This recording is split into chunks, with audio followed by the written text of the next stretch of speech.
his computer. Got it. Hi, everybody. Welcome to our Gratitude, Inspiration and Happiness workshop.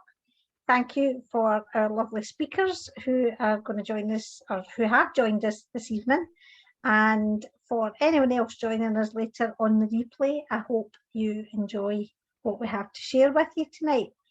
So we're going to talk about the subject or the topic, enough. And each of us will bring our own perspectives to that. I would like to, if I can figure out how to, which isn't going to work. Aha! So,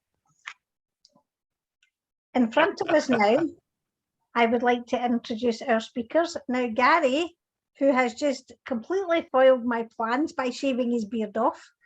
So, the male participant who will be starting us off this evening is Gary. He is the same person. And after Gary, we'll have Kellyanne. And then we will have Andrea. Do you say Andrea or Andrea? Andrea. Andrea. Okay. And then myself, I will close off at the end of that. So before we go any further, I think we have to acknowledge our lovely Robin, who is not on the call tonight because she has better things to be doing. And from what I can gather from Facebook, she was flying about somewhere on a helicopter this morning. How else would you spend your 50th birthday? How awesome is that? So, Robin, when you watch this on the replay, I just want to wish you lots of love and all health and happiness for the next 50, and maybe they be even better than the last 50. So, before we get started and before I hand you over to Gary, when I thought about the topic enough, this little clip immediately jumped to my mind. Now, I don't know if you're familiar with the film Love Actually.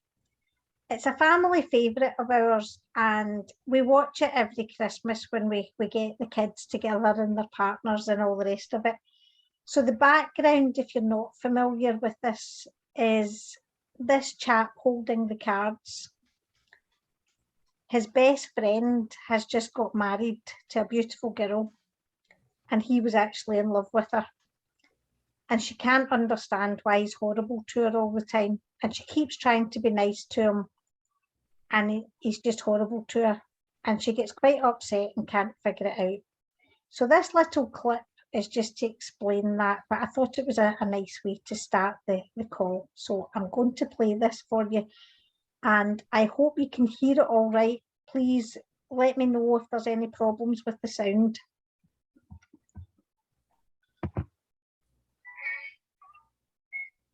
Mm-hmm.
And I just thought that was a lovely way to introduce the words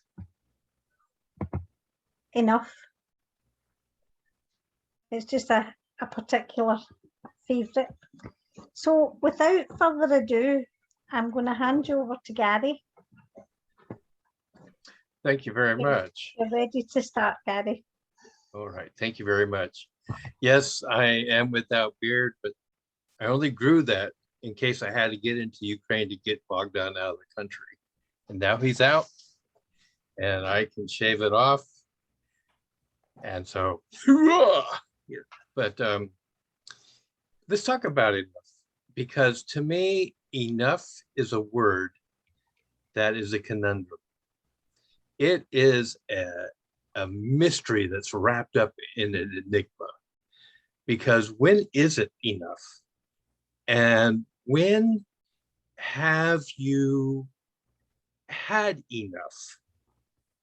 I grew up in a home where we had the family story about my father's father, who was living in Ohio in the United States at the time in the 1929, 28. The Depression was in, but a man came up and said, I have this hill that a geologist told me that if I drilled into it, I would strike oil. And they put some money together, became partners, 10 men, and they drilled. And they drilled for like 1,200 feet down. The oil was supposed to be at 300 feet, and they went 1,200 feet, and all they got was the foulest smelling and undrinkable water. That's all they got out of this thing. We're talking now about 1931. So it's like 2 or 3 years later, still in the Great Depression of the United States.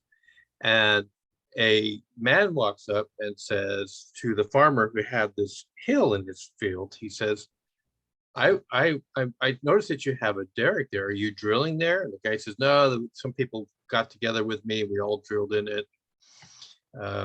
We all we got was water. There's nothing there. And the man said to him, he said, well, who are these people? And he went around and I think everybody contributed $300, and he offered them 150 back for the right to just take over the derrick, everything and they said, okay, fine. So that's what they did. Came back to the farmer, he paid the farmer his share, and he drilled 300 more feet and he hit oil. That oil well began producing $160,000 worth of oil every month. So the thing in my life was always like, if my grandfather had 10% of that every month, at a time when high income, high middle class people were earning $5,000 a year, how much money would my father, and would my father have ended up, in my mind, would he have ended up being a drunk? Would he have ended up feeling like he came from a home full of failures if they had only drilled 300 more feet? Now, I also look at the stories of people like Harlan Sanders of Kentucky Fried Chicken fame, KFC.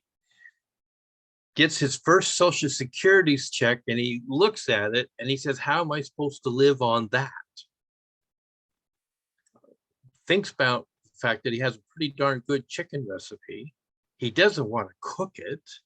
He wants to just rent out the recipe. And so he goes out going from restaurant to restaurant and finally goes across from where he is in Kentucky all the way to Salt Lake City, Utah, just kind of south of where Andrea is now. and comes into a restaurant of a man named Harmon's. It's the 1104th attempt to get somebody to sign on to his chicken recipe that he was going to rent out to them. And the man Harmon ate the chicken, said, you know, I've never tasted chicken so good in my life. Yep, we'll go along with the rental thing. Ended up in a 2 years time, Harmon's overextended too quickly. They went bankrupt.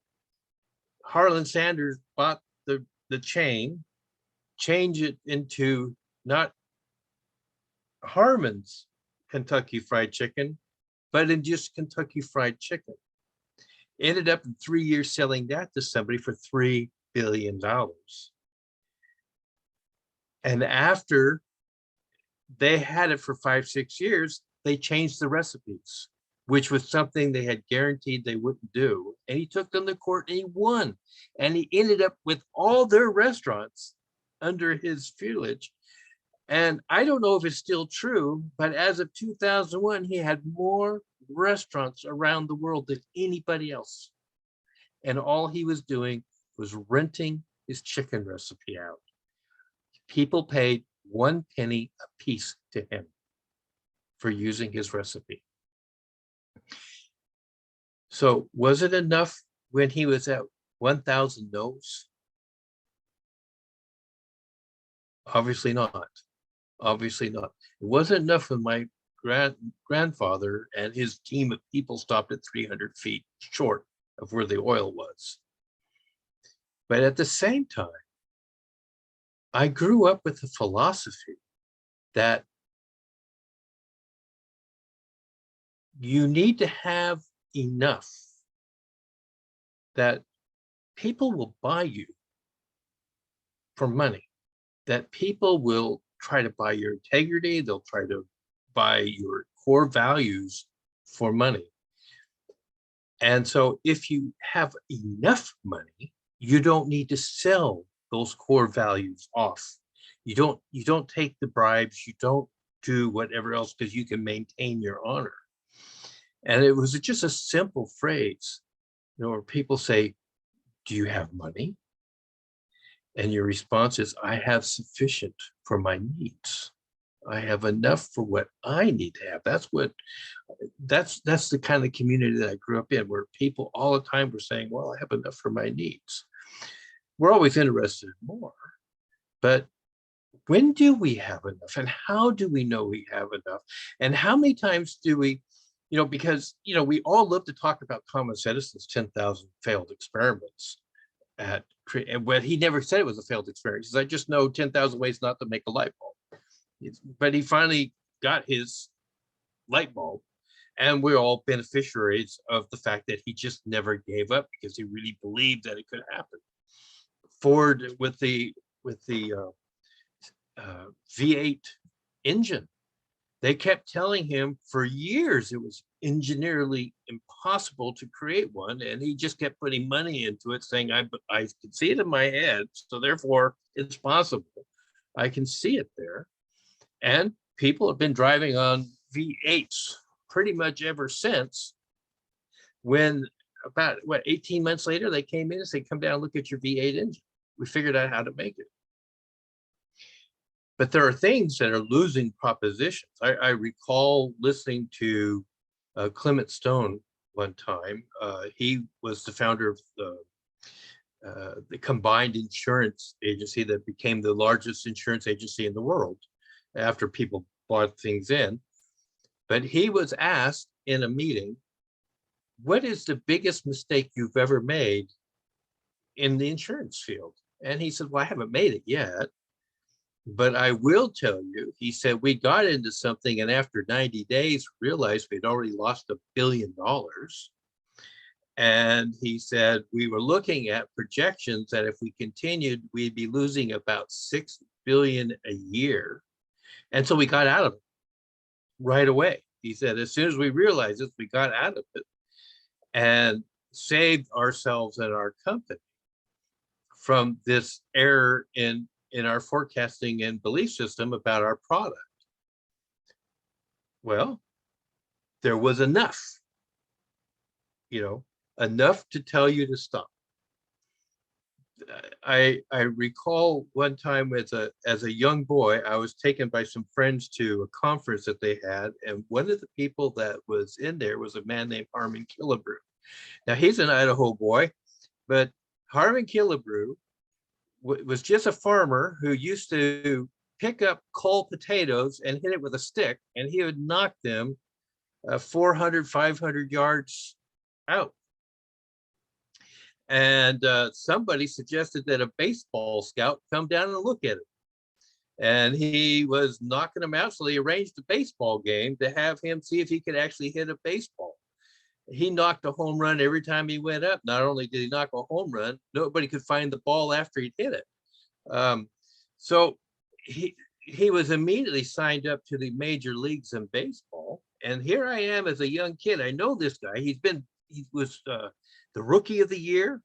He was most valuable player of the year several times for the whole league. And he's asked by one of the boys, "What's the biggest fine you've ever had to pay?" He says, "Well, I don't know." He says, "I never paid it."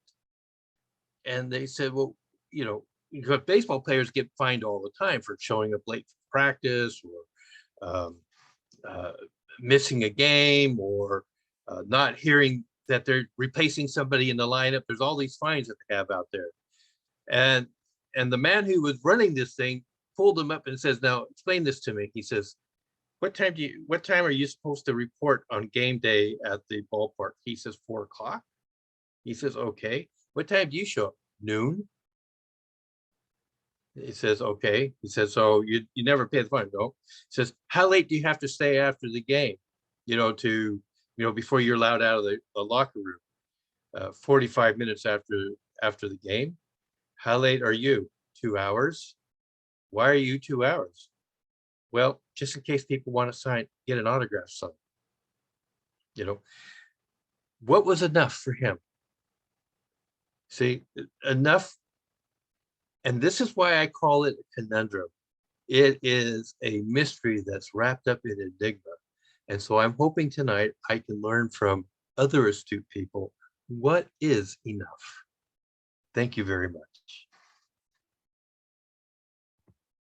Thank you so much, Gary. It's the question I think in all our minds, isn't it? One of the things when you were talking there that I found very visual when you were talking about them drilling is, the picture that kind of floats about, and it's the guy chipping away into the rock, and he's turning and he's going away, and the other guy down below him is just a few feet further on, and he's like an inch from the diamonds, if you like. It's and that's exactly that story, but with oil, really, isn't it? And it's about not quitting, not giving up. It's about keeping going. Yeah, but when is enough? When is it time to? Yeah. So thank you. So I'm going to hand you over to Kellyanne now. Are you okay? Ready to deliver? Yeah. Well, enough is it is one of those conundrums. But what is enough? How do we know what it is? How do we see what is enough when at times it doesn't feel like it? How do we know when we are right in the thick of it? It's all about perspective. I remember the years when my daughters were young. The year before I became pregnant with number 4, we moved from a trailer out of town to a great big 3-bedroom, 3-story house close to downtown. It was on a bus route that I needed to get to work. My husband at the time was a courier, and because he was just too gullible and too loyal to his boss, he worked about 14 hours a day, and sometimes for no pay after all the courier expenses. The guy was really a crook. Somehow, for a whole year, we lived for the cost of just utilities. Miraculously, we paid the first month's rent, and the landlord apparently was into some shady business and ended up leaving town in hiding. So we physically could not find anyone to pay our $900 a month to. Utilities cost about $300 to $400 a month, and that's what we had.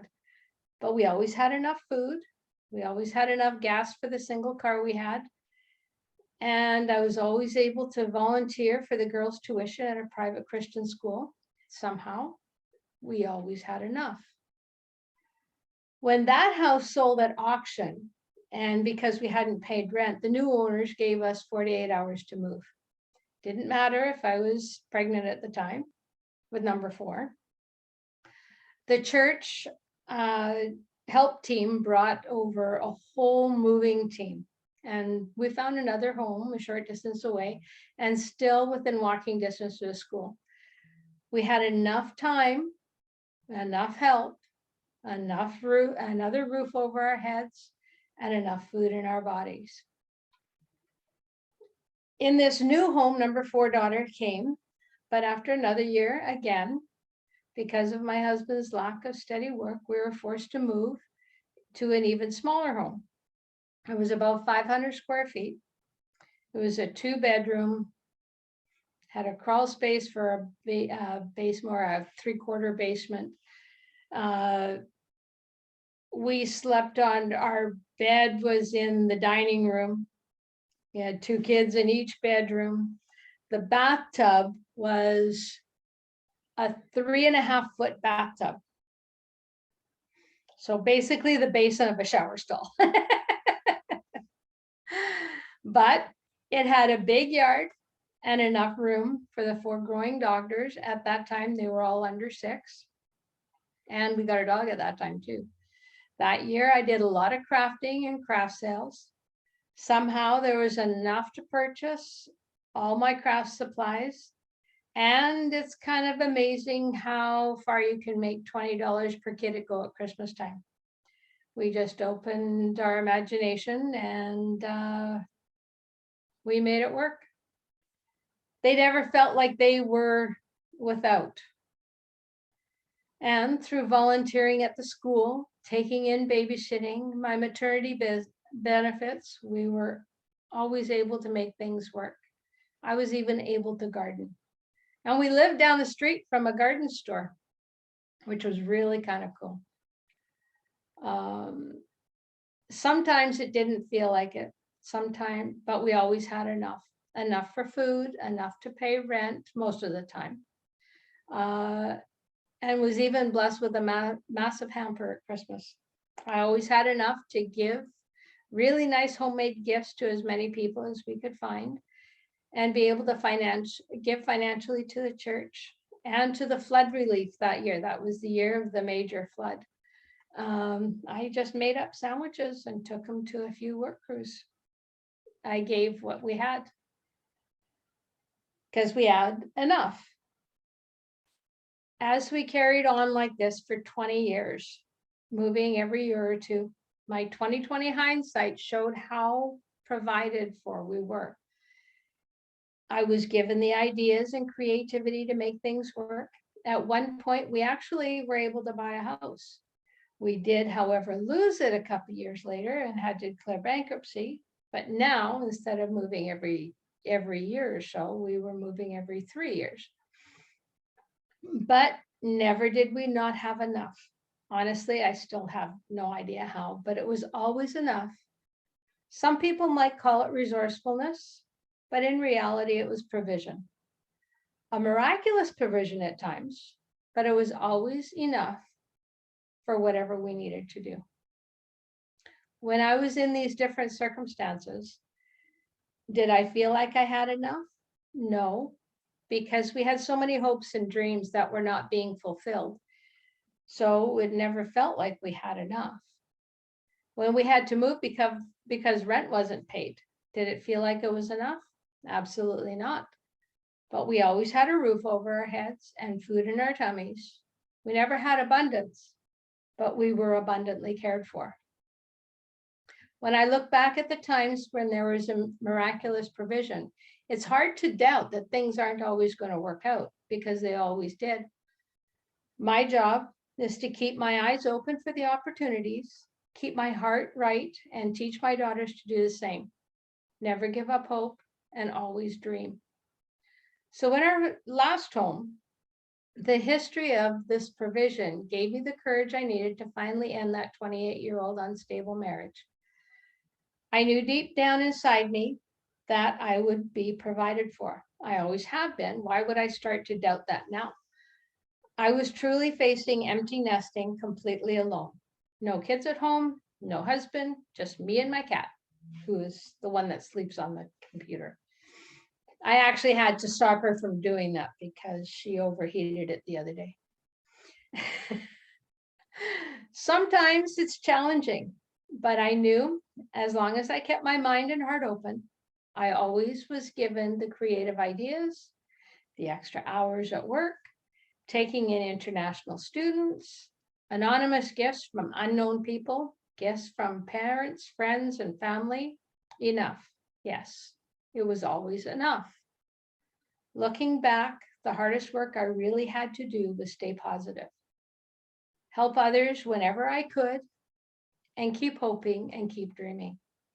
When I look at the abundance I have now, and compared to what I had, yes, it's abundance.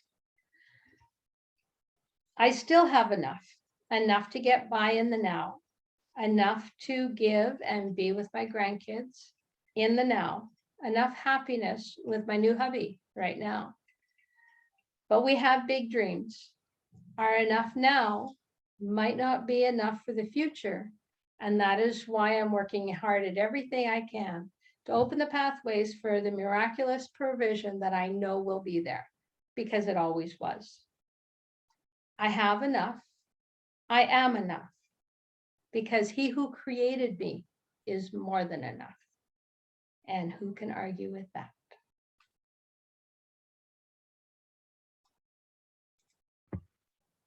That's amazing, Kellyanne.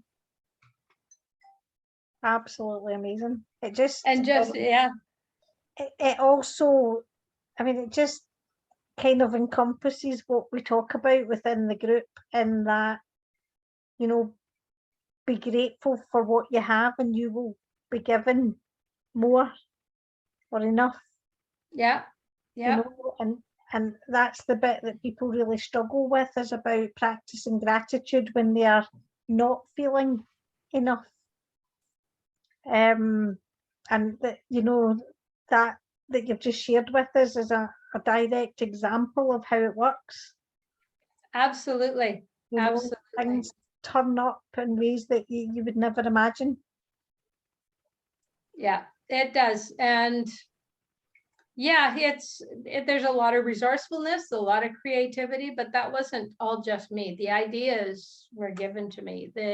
The people just showing up and giving us, you know, probably as $600 worth of groceries one year, just out of the blue. Just okay. My kids never went hungry. We never had a roof, even when we couldn't pay rent and then we didn't have enough money to pay the rent. We always had a house to go to. Yeah. We always had enough. So it was always new. So yeah, it didn't seem like we had enough. And we lived in a lot of lack, but we never went hungry. We had lots of resources for the kids to play with, did a lot of free things. You know, whenever in the summertime, we'd walk up to the garden store. The kids called it the sandbox store because they had a great big sandbox in the middle of it. So I got my tomato plants and the kids got to. As you said, though, it's all about perspective, isn't it? All about perspective. Yeah. Fantastic. Thank you so much. Thank you. You're very welcome. So next up, we have Andrea. Are you ready to start, Andrea? Wow. Wow, that was wonderful. Thank you, Gary, and thank you, Kellyanne. Wonderful, wonderful. Wow. First of all, I'm really, first of all, I want to thank you for the invitation to participate in this event. Always full of value and inspiration. And today's topic is no exception. And it's a topic that it really resonated with me when I heard about it. It's just because it's had a profound influence in my life, and I think it has a profound influence in all of our lives. Like Gary said, it's really a conundrum, this topic of enough. And Kellyanne mentioned about scarcity and abundance. And as I was thinking about this topic, this is what came. These are the themes that came up in my life as well. This concept of enough is something that I struggled with for most of my life. And it all began at birth when I received a social rank as a member of my family. And this defined me, this ascribed status that I was given. It was something that I didn't choose. I didn't choose to be a daughter. I didn't choose to be a granddaughter. I didn't choose to be a niece.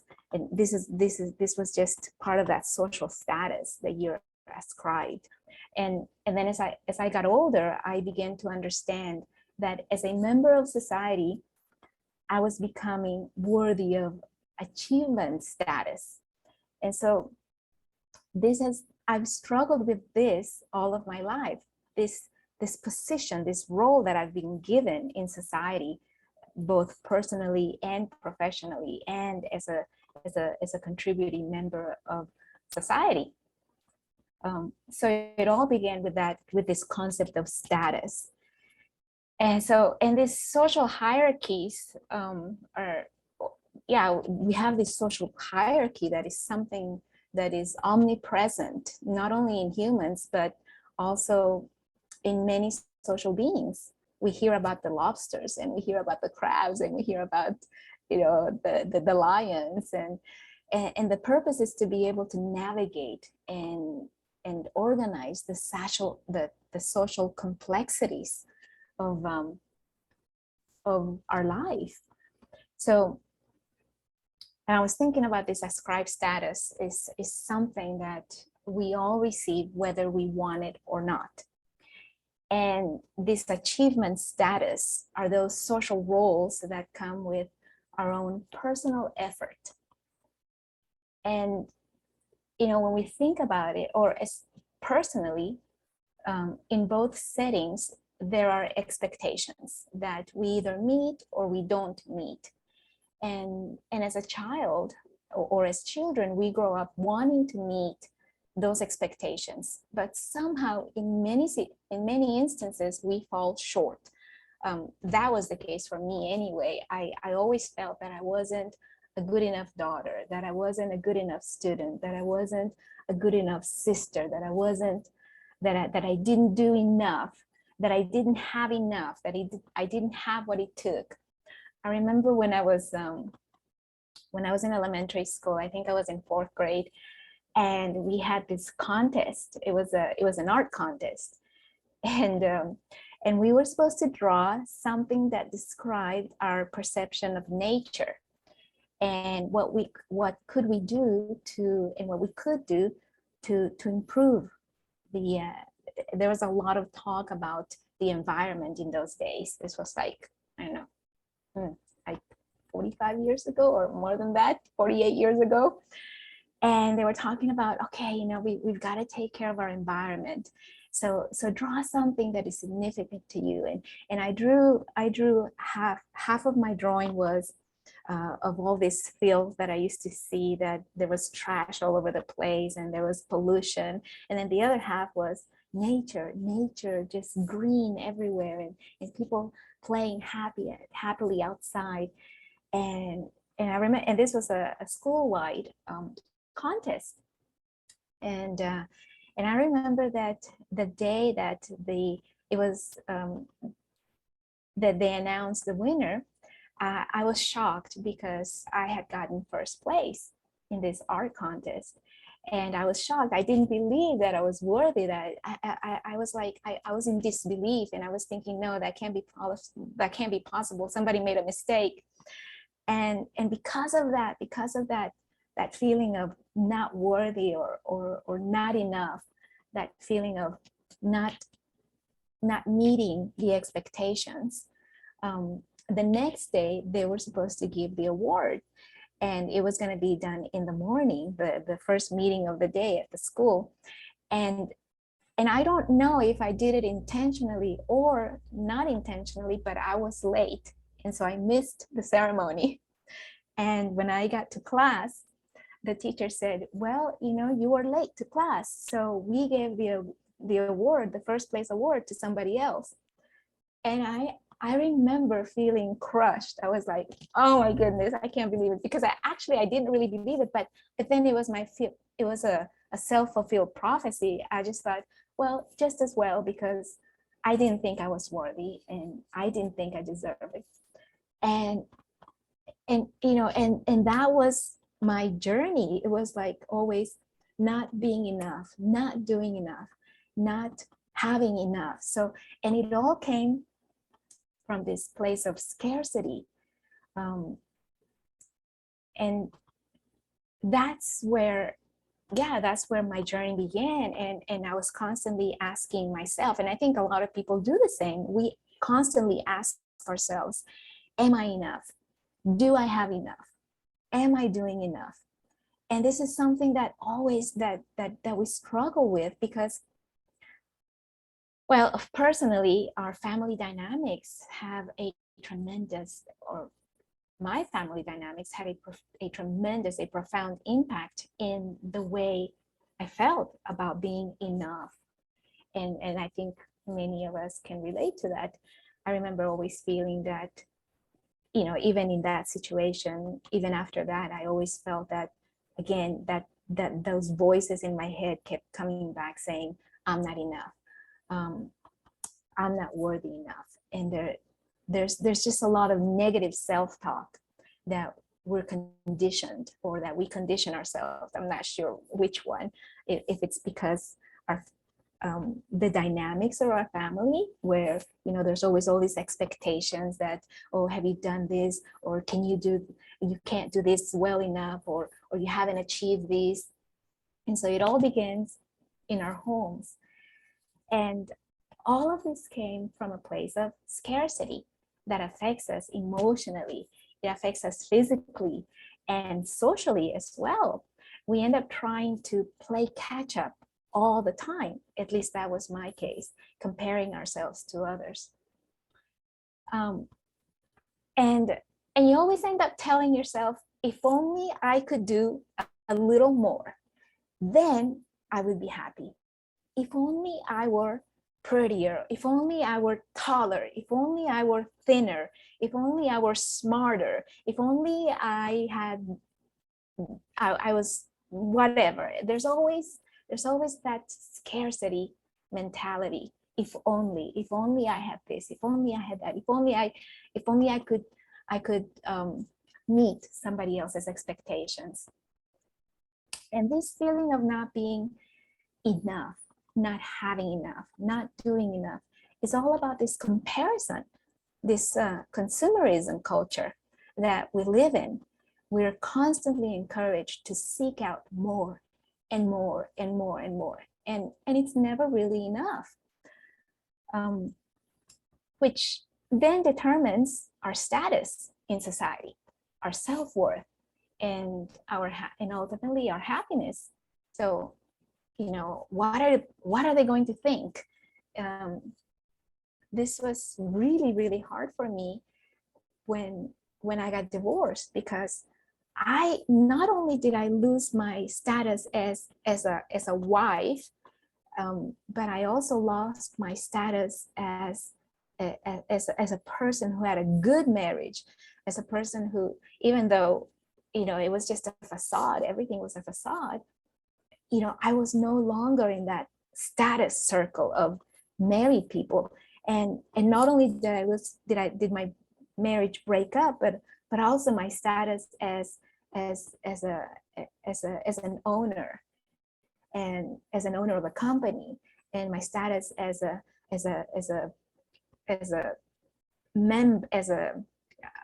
what's the word that I'm looking for, as a proper member of society. I was once that happened, I felt rejected, and I felt marginalized, and I felt, yeah, it was all this scarcity mindset came, it was just overwhelming. And so it, you start to think about it, and you start to think, you go back in time, because you're always thinking that, Steve Jobs said you can only connect the dots looking backwards. And that's what I started to do. I started to think, who am I? What am I supposed to do in life? Who is it that I am? Is it true that I'm not enough? Is it true that I don't do enough? Is it true that I don't have enough? And I started thinking, when I was growing up, I remember always thinking, my parents, I'm not enough, I'm not doing enough, I don't have enough, and if I did, then my parents would love me more, my teachers would love me more, my friends would love me more. I remember one time I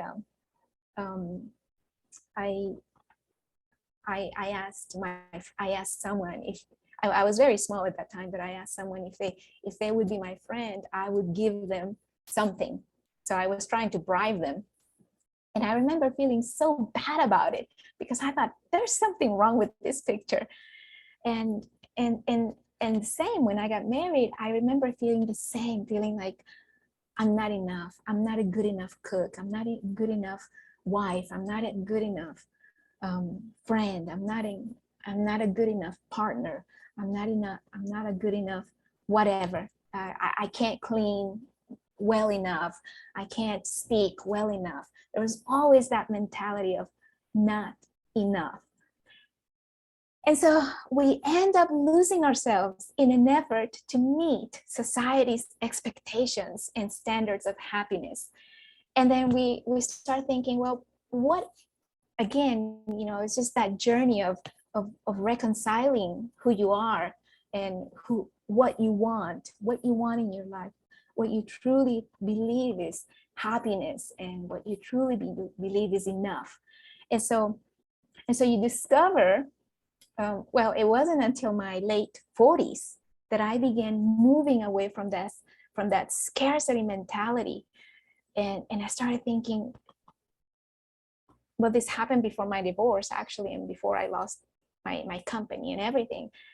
I was already moving toward that. I was already thinking that there's got to be something more to this than just always feeling I'm not enough, I don't do enough, I don't have enough. Because at that time I was a workaholic, and I hid everything. I hid myself in my work, and I thought that if I worked long enough, I thought that if I was busy enough, then I wouldn't feel that I wasn't enough, that I wasn't worthy enough. But again, that wasn't the case. I felt more and more that I wasn't enough, that no matter how much I did, I still wasn't enough. And I was always comparing myself. And so I began intentionally feeling abundant and saying, enough is enough. And I began telling myself, I am enough. I have enough. I do enough. I looked around and I saw that there was enough, that I didn't have to go beyond my abilities to be who I really was, to be authentic, to be myself, and to accept myself just the way I was.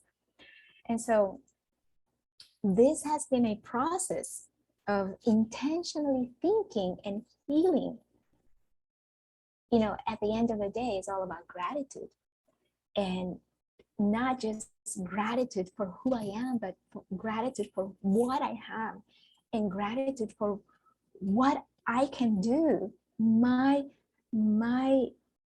with my limitations, and with my potential, and with my creativity, and with everything that I am.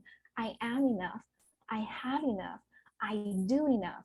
And I'm grateful for this moment, just being present in the moment, that I am who I'm supposed to be at this specific moment. And I am grateful for that. And because I'm grateful for that, I can see that there are possibilities, that there are always possibilities, and I don't have to look to the left or look to the right to see what other people are doing or what other people have or who they are or what kind of status they have in society, but just be present with myself and with what I have. And like Kellyanne said, be aware that we have enough. It may not be what other people have in comparison, but for our own needs, we have enough. We have what we need. And when we are grateful, then we position ourselves in that abundance mentality. And it's a great feeling because we are no longer subject to other people's expectations. We are no longer subject to what people say or think or do. We are in control of our lives. We own what we have and what we do and who we are. And just having that feeling, intentional feeling of gratitude and awareness that we are where we're supposed to be and we have what we're supposed to have and we do what we're supposed to do. It's liberating. So yeah, that's my take on enough. That has been my journey and my struggle and how I've come to feel liberated. Just by virtue of being grateful in that moment for what I have. Thank you. And yeah. Andrea, that's just I don't know about anybody else, but that's kind of just taking my breath away, actually. A bit of a roller coaster there, because there was a point where I thought, oh my goodness, and you brought us all back to how you can see the other side of it. And it's quite funny, actually, because I think I've got some writing that I'm going to share, but you actually articulated a lot of what I've written far better than I could ever have. So thank you. What a beautiful, poignant, heartfelt, vulnerable, honest share. Thank you. Really, really. Yeah, very nice. Very nice. Beautiful. Thank you. Okay, so as I just said, have written, and I've started writing a wee bit in the mornings when I can, just with setting a clock for 15 minutes and seeing where it takes me. And subconsciously, I was obviously thinking about enough because I didn't start out to write about enough, and that's where I went. So I decided at the end of it that I would share it tonight because I felt it was quite relevant. And just before I go into it, as a bit of a precursor, some of you know my backstory, some of you don't. So I was the illegitimate daughter of a 16-year-old in the East End of Glasgow. Prem baby, put up for adoption, put into a home, was then fostered and subsequently adopted. And I think I have to agree with what Andrea said, is that a lot of our feelings about being enough actually are in our fabric, in our making, in whatever baggage we bring into the world before we are aware of what baggage is. So some of those struggles that you mentioned, I absolutely resonate 100% with. And even to the point where you spend your life trying to prove that you're enough because you feel you should. I still feel, and I call it a chip in the shoulder, call it whatever you like, at 4'9", I always feel that I'm in the back foot when I'm around other people, particularly business people who all seem to be tall. And of course, it's a constant reminder that, you know, you're maybe a wee bit different. You're maybe inadequate in some way because, you know, and it's a lot of nonsense. It's that external validation thing. So that's just a wee bit of background to this little bit of writing that I've done. I hope it doesn't sound self-indulgent. It literally was just a mind dump, and I haven't gone back and edited it, so God alone knows what's actually in there. But I'll share it with you anyway. So just bear with me. This is where I discover that I've actually lost it. No, I haven't. It's right there. So I'll get the glasses on so I can actually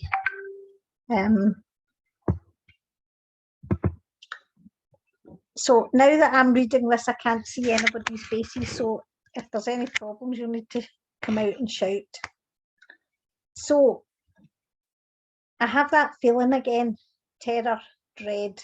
I can't do this. What do I have to do or share or say that people are going to be interested in hearing?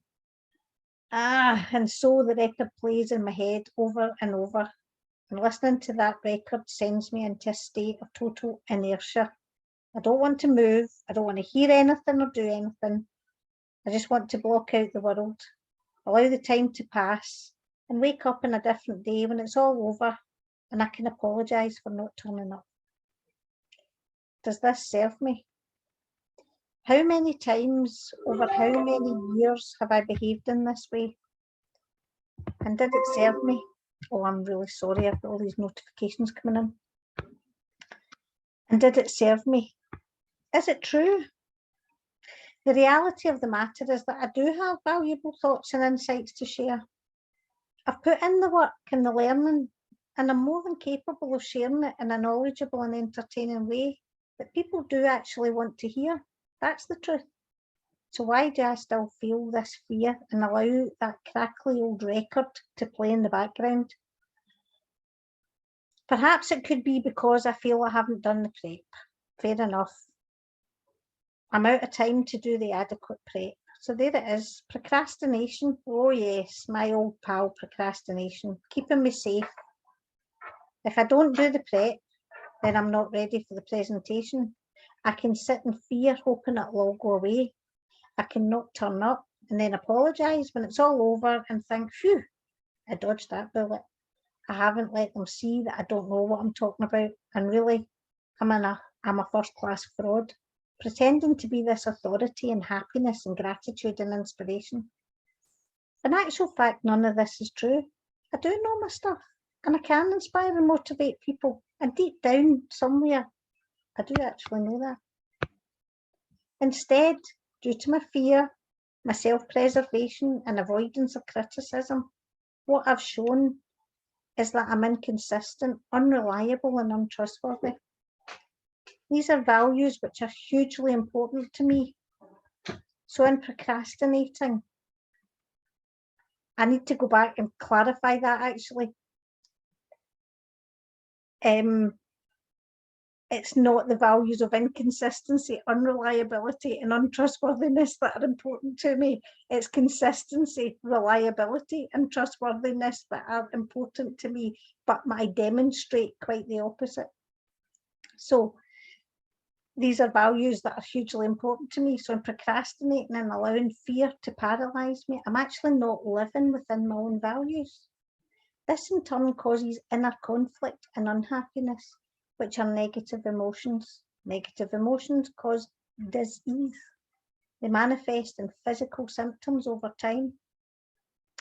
Another example where I do this is with my running. I get all fired up. I think, yes, I'm going to do this, whatever this is. It could be a 10K, a half marathon, a full marathon, whatever. For those that don't know, the marathon that I completed in April, something I'd talked about for over 30 years, I had actually signed up for 7 and paid to enter 7, and that's the first one I've finally managed to conquer. But I sign up And then I don't do the prep, I don't do the training. And that's the procrastination setting in. Can't be bothered, I don't want to go out in the rain. The reality is, I don't want to show myself how hard it is, how much I've let it slide by not being consistent with the training. And then the fear kicks in, because I know I'll struggle at a mile, never mind at 6, 13 or 26. So I don't do it, and then I beat myself up, and then I don't participate in the race, and then I apologise to those that I've let down. And then I despise myself for being weak and lazy, and so the cycle perpetuates. Oh, this was a bit of a journey of self-discovery. And I've just come to realise on paper a major personality flaw I've had since I was a kid, and definitely a teenager. I hated revising for exams. I was a crammer. I didn't put the work in over time, and then I panicked at the last minute because I hadn't done the work. But I desperately wanted to achieve, and I crammed at the last minute. Procrastination again, then the feeling of hopelessness. There's no point in doing the test because I haven't done enough. I've let the learning slide. I haven't been consistent. I'm such a failure. Blah, blah, blah, blah, blah. For the most part, I managed to wing it. I was bright enough to get through by the skin of my teeth, just doing enough to achieve, but never enough to do it in the way that was enjoyable. I was never confident. I always had that fear because what I really wanted to do was not sit the test, run the race, do the presentation, and just say sorry for being a failure. The self-fulfilled prophecy.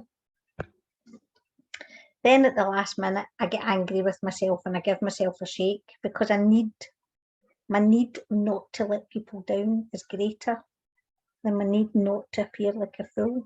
So I go ahead and I run the presentations, I run the races, I sit the test, terrified of the outcome. And in the most part, I scrape by doing just enough for it to be okay. Never great, never magnificent, and certainly never confidently enjoyable. So how many of us do this, or should I say, don't do the do? Another word for it is self-sabotage. How on earth do we unpick all that stuff? How do we change the habits of a lifetime? Can you teach an old dog new tricks? Can you break those habits and suddenly in one's 40s or 50s develop self-discipline through consistent effort, which will bring confidence, enjoyment in the process, and the feeling of being enough rather than just enough or not quite enough? I am enough. What does that even mean? And does that mean and change from day to day, from task to task, from role to role? How does our feeling of self, of being enough or not, impact us as a whole? Our happiness, our confidence, our ability to take on a challenge? Do we take on challenges to prove that we're enough, only to continually feel that we're coming up short? Who are we trying to prove this to? Is it ourselves? Is it to others? Why do we need to deliver this proof? Why is that important? Are we coming up short? Measured on what? Our own measuring sticks or someone else's? An inch tape, as I call it, is an inch tape. A ruler is a ruler with internationally recognised units of measurement on them. But our internal unit of measurement for enough is not a set standard across the board. Our unit of measurement can change on an hourly basis, and it's different to everyone else's unit of measurement. So how can we gauge whether we really are enough? Is enough a personal decision, an inner knowing? Is it validation from others? Is it only achieved when we know we have put in the work and in the earning of the badge? What should the badge read? Try that again, Susan. What should the badge read? Enough? Or I am enough? Enough is enough? Enough? Enough now? As in Love Actually, the card scene that I showed you at the beginning, where he drew a line in the sand, he opened his heart, he shared how he was feeling and moved on. And that's what we need to do. So just to round up, to be enough, we need to say enough to all that doesn't serve us. And that's my little share. Oh my God, that was amazing. I thought you were talking about me there. I could relate to so much of what you were going through there, Susan, so much. I love how you write. That is From you, Kellyanne, you are a writer. No, So are that you. was hard. So are you. Yes. Oh, wow. Thank you. Thank you, Susan. You described my school days, my journey in my school days to a T. Yeah. But when That's you were talking, I self-sabotage. was like, that's what I was thinking this morning. You put it so beautifully. Yeah, thank you. Thank you. So just before I finish, if you just will bear with me just a second, I just had a couple of questions on the end of the presentation that I wanted to share with you all, if you don't mind. Just because I think we've probably opened, can you see my screen? Yeah. You know, on this topic, we probably are actually picking at some scabs maybe, or old wounds, you know, so it may be raising some questions for you, and I don't want to open those ideas in your head and then walk away and leave you. So I wanted to leave you with a wee bit of perspective and some questions that you might want to journal on. So in which areas of your life do you feel you are enough? Okay. And in which areas of your life do you feel that you're not enough? And what do you think is the difference between those two areas? I suppose it's back to that measuring stick, you know, what are your benchmarks? Why do you feel enough in some things and perhaps not in others? And if you've got this cracked and you do feel enough, result. Awesome.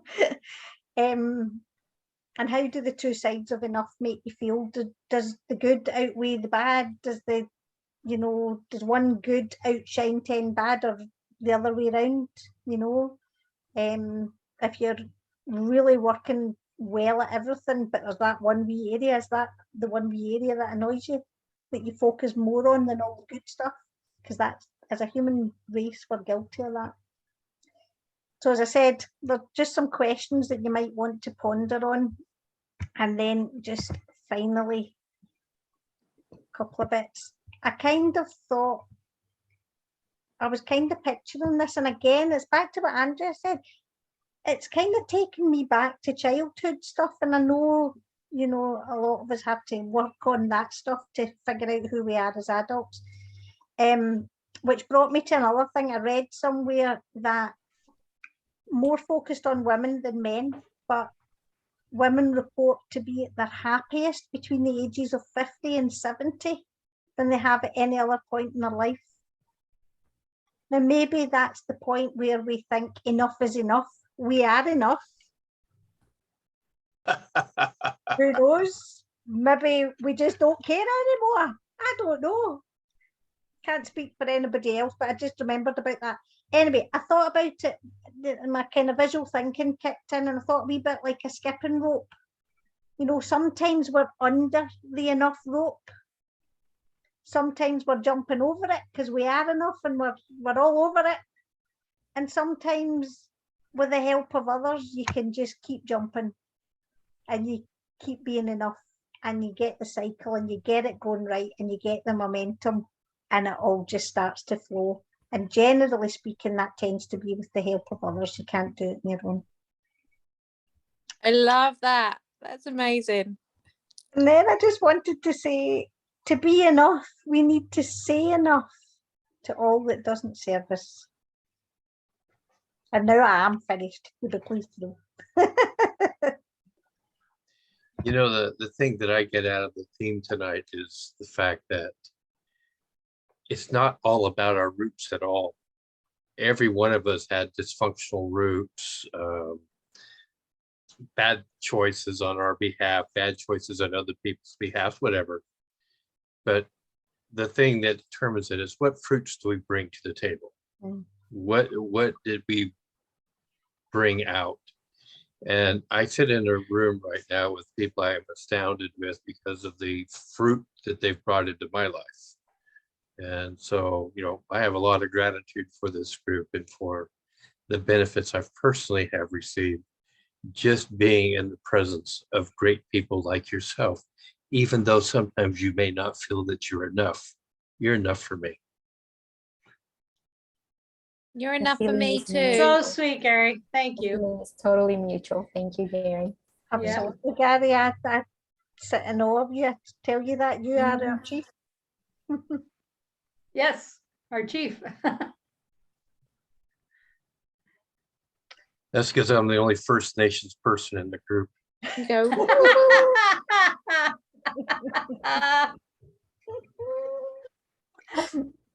Good point. Oh, well. Very good point. Has anybody got any questions they would like to ask each other of the speakers from any of the things that they raised? Or I don't have any questions. I missed the first half. I apologize, in and out of reception. And I will go back and watch the recorded version. But just what Andrea was saying, I resonated with so much of what she was saying. As you, Susan, both of it was like you were speaking the words, but it was coming from my heart too. And it was just, yeah, so amazing. I think what an amazing topic too. It was really good. But I can say that every single one of you are more than enough. And I think you've got to believe that yourselves, because that's what I see from my eyes, is you guys are all amazing.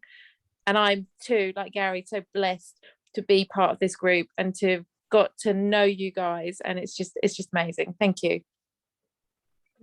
Thank you. I feel likewise. Just this group has really been a catalyst for me in this journey of awareness in the past year. And of course, it was just a step-by-step process of becoming more and more aware of what it is to feel grateful and to be inspired and to feel joy, to feel happiness every day of your life. Just being who you are and what you have and what you do on a daily basis, because it's not about leaps and bounds. It's about that step-by-step process that you go through on your journey. And it's something so personal. It has nothing to do with anybody else. It's just you going on this journey. But at the same time, we all need help. It's something very personal, but we need each other. We need that support. We need that encouragement. We need to have role models. We need people that we can look up to. Because if we don't, then we're not able to get out of that vicious cycle that it's easy to get into, that mindset of scarcity. But rather, we need to get into that mindset of abundance. And it is because of the people that we are around with that helps us to move forward, that influence, that energy that helps us to really find ourselves and be ourselves and be present and be grateful for it. Thank you. Yeah, it's been a wonderful time with you guys. can I ask a question? Just from the rest of you, just from what you're saying there, Andrea. Were we all looking for something? Were we all looking to be lifted, or looking for validation, or looking for something? Something brought us all together. I think it's human nature to want validation. I don't think there's a single person on this planet that doesn't want validation from someone or something. That's how we're trained as kids, right? Yeah, and there's nothing wrong with that either. It's nice to feel that you're doing well and someone turns around and goes, do you know what, you did a great job, and you feel good about it. There's nothing wrong with that. And I think in terms of why we're all here together. I think, I mean, I'm not religious. I'm not hugely spiritual either, but I do believe the universe puts things in our path for a reason. We are meant to be here together, and we are meant to, you know, be connecting with each other, helping other people. This is what this group's all about, isn't it? It's helping each other in the form of gratitude, happiness, and inspiration. And it just proves it time and time again. Because I know I've got, when I get off this call, I'm on a high. This has been amazing. And I hope other people who watch the recorded version feel like that too. So, yeah. I want to share just something that popped into my head. And I think it's a bit of a vision, because I am fairly religious, but I believe God puts people together for a reason. And I believe, honestly, that this group is going to be reaching a lot of people. And he has developed a core of people that are stronger together to do what is needed to do in the future. So that's just my 2 cents. Kellyanne, That vision of that conference is still right here. And it's like, okay, it can't be just one person. Yeah. It's I a can still group. remember sitting in a hotel room in Blairgowrie when Gary Jenkins phoned me, and we had a chat, and that's what he said to me. He said, I have a picture in my head. We are sitting round a table in person, getting ready to go out and share what we have to share in person. Yep. But not only that, but share it in person in front of crowds of hundreds and then thousands. Right. And he's brought together a group of us that we all have fairly similar life experiences, but different. They're all individual, but we're all coming at this gratitude that is just, it's beyond us. It's beyond us, and I learn so much every single time. So. I agree, and I feel like for me, yes, I'm very spiritual. I'm very faithful, and I've experienced many miracles in my life, and I know that there are no coincidences. Everything is carefully planned, and yeah, this is not a coincidence. Us Not at all coming together with this energy and this spirit of gratitude, this spirit of inspiration, this spirit of happiness is definitely not a coincidence. So yeah, I am definitely in agreement with Kellyanne and Gary and Susan and Anna. Yeah, when things are bigger than the one, he brings teams together. It's unity. It's about unity. Yeah.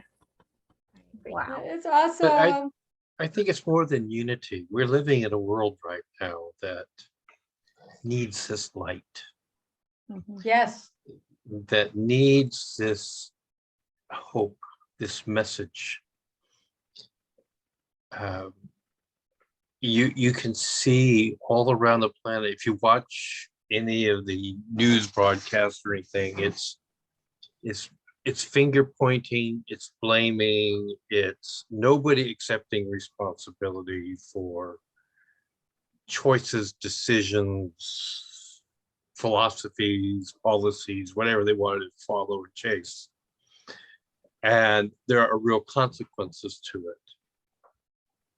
But it's where I can find people who have gratitude for the simplest of things. I don't know if it's easier to have gratitude when you have everything. I just think, I think it's easier to have gratitude when you have something. Mhm. But what I really think is that this is a movement that we're on the very beginning of, whose time really has come. Mhm. And it needs to go out to the world just as much as when Bill W. and Dr. Bob sat down together, I believe it was in Ohio, and had a conversation between two alcoholics and said, you know, this might be a good idea. And it's you know, in the last 100 years, well, it's 90 years, I guess, it's around the world in every country, and I can see that happening. And we were at the very beginning of it all, and our fruits, it may be rapid, expansion, or it may be like a real orchard. It takes 10, 15 years to get it to the part that the harvest is ready. But I think right now it's getting ourselves ready. Yeah. Yeah, absolutely. Thank you. I think we're like bamboo, aren't we? We're under the ground, we're building, we're setting our roots, and all of a sudden it's just going to shoot up. And we're going to be big and strong. I feel like hanging on the coattails. We're going to be supporting people, like, they use bamboo in China and, the Asian countries to use scaffolding. That's what we're going to be. Yeah. It's that gestation period right now. Yeah. Totally. Thank you so much for all of the input and the ideas and the time and effort that you put into making this call being the special call that it has been. And I think it's fair to say it has been a very special call tonight. I certainly feel it has. I'm feeling a good buzz. I'm feeling a really good buzz. Mm-hmm. I'm vibrating at a higher level. Yes, absolutely. So I'm going to say thank you and good night, and I'm going to end the recording. I am going to end the recording. There we are.